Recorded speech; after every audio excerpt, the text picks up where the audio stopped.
కని పెంచిన తల్లి రుణం తీర్చుకోవాలనుకున్న ఓ కొడుకు వినూత్నంగా కార్యక్రమం నిర్వహించాడు. అమ్మను మించిన దైవం ఉన్నదా అంటూ కన్నతల్లికి ఘనంగా పాదపూజ నిర్వహించాడు.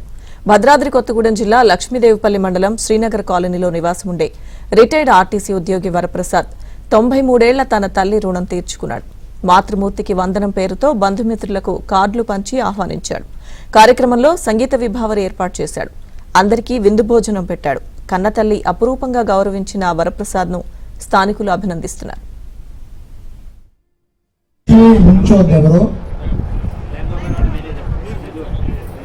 అందరూ కూర్చోవాల్సిన కోరుతున్నాను. కుర్చీ చాలా ఖాళీగా ఉన్నాయి. శ్రీ గురవే నమః. అఖండ మండల ఆకారం వ్యాప్తం యేన చరా అంటూ కన్నతల్లికి ఘనంగా పాదపూజ నిర్వహించాడు. భద్రాద్రి కొత్తగూడెం జిల్లా లక్ష్మీదేవిపల్లి మండలం శ్రీనగర్ కాలనీలో నివాసముండే రిటైర్డ్ ఆర్టీసీ ఉద్యోగి వరప్రసాద్ 93 ఏళ్ల తన తల్లి రుణం తీర్చుకున్నాడు. మాతృమూర్తికి వందనం పేరుతో బంధుమిత్రులకు కార్డులు పంచి ఆహ్వానించాడు. కార్యక్రమంలో సంగీత విభావరి ఏర్పాటు చేశాడు.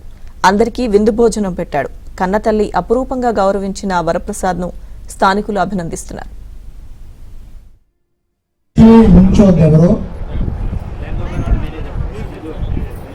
అందరూ కూర్చోవాల్సిన కోరుతున్నాను.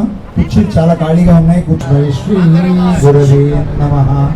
అఖండ మండల ఆకారం వ్యాప్తం యేన చరా మండలం శ్రీనగర్ కాలనీలో నివాసముండే రిటైర్డ్ ఆర్టీసీ ఉద్యోగి వరప్రసాద్ 93 ఏళ్ల తన తల్లి రుణం తీర్చుకున్నాడు. మాతృమూర్తికి వందనం పేరుతో బంధుమిత్రులకు కార్డులు పంచి ఆహ్వానించాడు. కార్యక్రమంలో సంగీత విభావరి ఏర్పాటు చేశాడు. అందరికీ విందు భోజనం పెట్టాడు. కన్నతల్లి అపురూపంగా గౌరవించిన వరప్రసాద్ను స్థానికులు అభినందిస్తున్నారు.